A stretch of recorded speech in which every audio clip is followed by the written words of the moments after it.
வணக்கம்.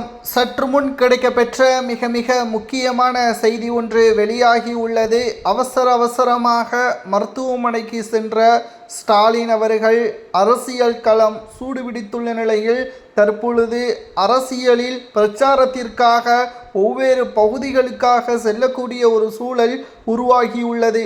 இதற்கு முன்னால் 2011ஆம் ஆண்டு முதல் 2021ஆம் ஆண்டு வரை திமுக ஆட்சி அமைக்க முடியாமல் இருந்ததல்லவா? அதில் பல தொகுதிகளுக்கு நடைபயணமாக ஸ்டாலின் அவர்கள் மேற்கொண்ட பிரச்சாரம்தான் 2021இல் திமுக வெற்றி வாய்ப்பை பெற்றதில் எந்த ஒரு மாற்று கருத்தும் கிடையாது.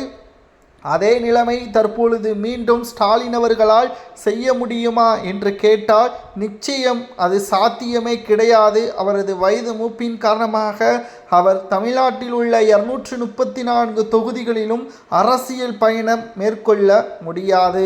இதனால் தற்பொழுது சில தொகுதிகளை மட்டும்தான் அவர் பிரச்சாரத்திற்கு செல்ல உள்ளார். அதற்கு முன்பாக அவர் மருத்துவமனைக்கு சென்று உடல் பரிசீலனை செய்து மருத்துவர்கள் சொல்லக்கூடிய தகவலின் அடிப்படையில் உணவுகளையும் மருந்துகளையும் பயன்படுத்துவார்.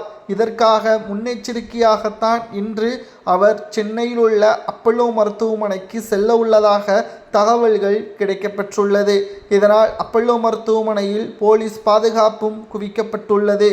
இந்த தேர்தலில் திமுக வெற்றியடைந்தால் மட்டும்தான் திமுக விஜய் அவர்களையும் அதிமுகவையும் அடுத்த 15 ஆண்டுகள் ஆட்சி அமைக்க முடியாத நிலைமையை உருவாக்க முடியும் என்று தொண்டர்களிடமும் மாவட்ட செயலாளர்களிடமும் ஸ்டாலின் அவர்கள் பேசியிருந்தார். ஆனால் உண்மை என்னவென்று தெரியுமா? அதிமுக தான் இந்த முறை வெற்றியடையும்.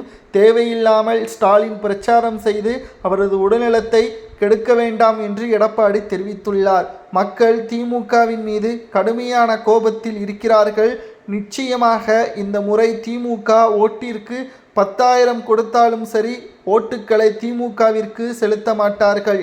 மக்கள் மனதில் திமுக மிகவும் மோசமான முறையில்தான் அவர்களது ஆட்சி செய்திருப்பதை மக்கள் மனதில் பதிவு செய்து வைத்து விட்டார்கள்.